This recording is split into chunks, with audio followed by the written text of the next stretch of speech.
네, 어제 공개된 박근혜 전 대통령의 옥중 서신 내용을 두고 정치권은 오늘도 첨예하게 맞붙었습니다. 이 민주당은 국민을 분열시킬 수 있는 정치 선동에 전직 대통령이 나선 것이다 이렇게 비판했지만 통합당은 야권이 분열해서는 안 된다는 반가운 선물이라며 통합의 중요성을 거듭 강조했습니다. 국회 취재기자 연결합니다. 김주영 기자. 네, 국회입니다. 네, 박 전 대통령의 메시지에 대한 여야 반응 확연하게 엇갈리고 있죠.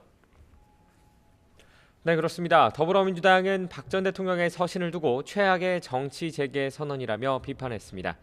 이인영 원내대표는 오늘 아침 회의에서 박 전 대통령이 국정농단 사태를 반성하긴커녕 국민을 분열하는 정치 선동에 나선 것이 안타깝다고 말했습니다. 그러면서 옥중 정치, 선거 개입은 묵과하기 어렵다고 지적했습니다. 황교안 미래통합당 대표가 박 전 대통령의 애국심이 국민의 가슴을 울린다고 한 것을 두고도 유감을 밝히며 통합당이 도로 새누리당으로 돌아가는 정치 선언을 했다고 꼬집었습니다. 이에 반해 통합당 황교안 대표는 박 전 대통령의 서신을 반가운 선물로 표현했습니다. 특히 정권 심판이라는 대의 앞에 결코 분열해서는 안 된다는 메시지였다고 평가하면서 오직 통합만이 총선에서 승리하는 길이라고 거듭 강조했습니다.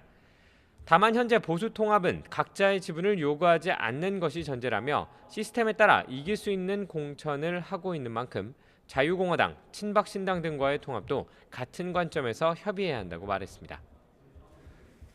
네, 이런 가운데 오늘 오전에는 코로나19 특위의 두 번째 회의도 열렸습니다. 어떤 논의들이 지금 진행되고 있습니까? 네, 오늘 회의는 아침 일찍이죠. 오전 9시부터 시작됐는데요. 대구 경북 지역을 중심으로 심각한 병상 부족 문제와 방역 대책 등에 대해 집중 질의가 이어졌습니다. 특히 긴급 명령권을 발동해서 대구 경북 지역 환자들을 다른 지자체로 옮기는 등 대책을 마련해야 한다는 지적도 제기됐습니다. 또 유흥업소 등 특정 장소에서는 사람들이 가까운 거리에 밀집돼 있는 등 코로나19 예방이 지켜지지 않고 있다며 대책 마련을 촉구하기도 했습니다. 이런 가운데 야당 의원들은 오늘 참석 대상 부처 가운데 한 곳도 장관 등 의사결정권자가 나오지 않았다고 비판해 여야 사이에 신경전이 벌어지기도 했습니다.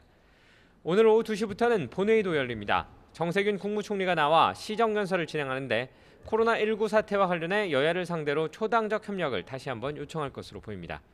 또 오늘 제출된 추경안에 대해 편성 이유와 주요 내용을 설명하고 통과에 협조를 부탁할 것으로 전망됩니다. 지금까지 국회에서 YTN 김주영입니다.